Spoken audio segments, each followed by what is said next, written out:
তুরস্কের কেন্দ্রস্থলে অবস্থিত কাপাডোসিয়া। এই অঞ্চল বিখ্যাত তার অপার্থিব সৌন্দর্যের জন্য।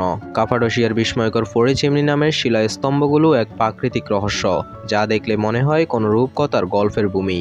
কাপাডোসিয়ার ইতিহাস বহু প্রাচীন। এই অঞ্চল একসময় ছিল গভীর আগ্নেয়গিরি ক্রিয়াকলাপের কেন্দ্র।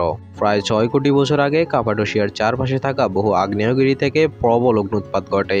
এই অগ্নুৎপাতের ফলে সমগ্র অঞ্চল ছেয়ে যায় ছাই, পাথর এবং লাভায়। পরবর্তীতে এই আগ্নেয়গিরির ছাই শক্ত হয়ে তুফা নামের পাথরে পরিণত হয়, আর শক্ত লাভার স্তর হয়ে যায় এই তুফার উপরে এক প্রতিরক্ষামূলক আবরণ। কিন্তু সময়ের সাথে সাথে প্রকৃতি তার নিজস্ব শিল্পকলার জাদু দেখাতে শুরু করে। লক্ষ লক্ষ বছর ধরে বাতাস, বৃষ্টি এবং নদীর স্রোত নরম তুফার পাথরগুলোকে ক্ষয় করতে থাকে। এই ক্ষয়ের ফলে গড়ে ওঠে অসাধারণ আকৃতির শিলার স্তম্ভগুলো, যা আমরা পরিচিমনি নামে চিনি।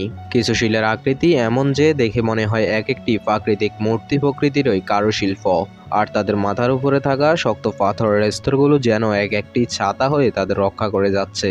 কাপাডোসিয়ার পরিচিমনির সৌন্দর্য কেবল প্রাকৃতিক গঠনের মধ্যে সীমাবদ্ধ নয়। এই অঞ্চলে হাজার বছর ধরে বাস করছে বিভিন্ন সভ্যতা।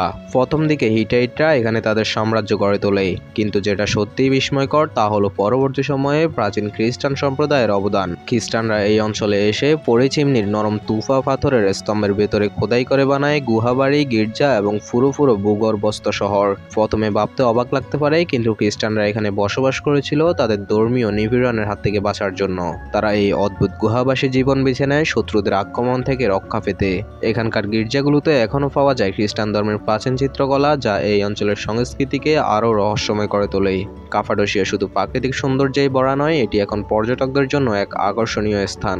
এখানকার খাবার, বিশেষ করে তুর্কি খাবারের স্বাদ অপূর্ব।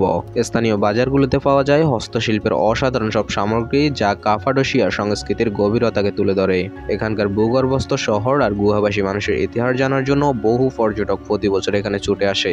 প্রকৃতি আর মানুষের অবিশ্বাস্য মেলবন্ধনের এই গল্পটা সত্যিই মনে রাখার মতো।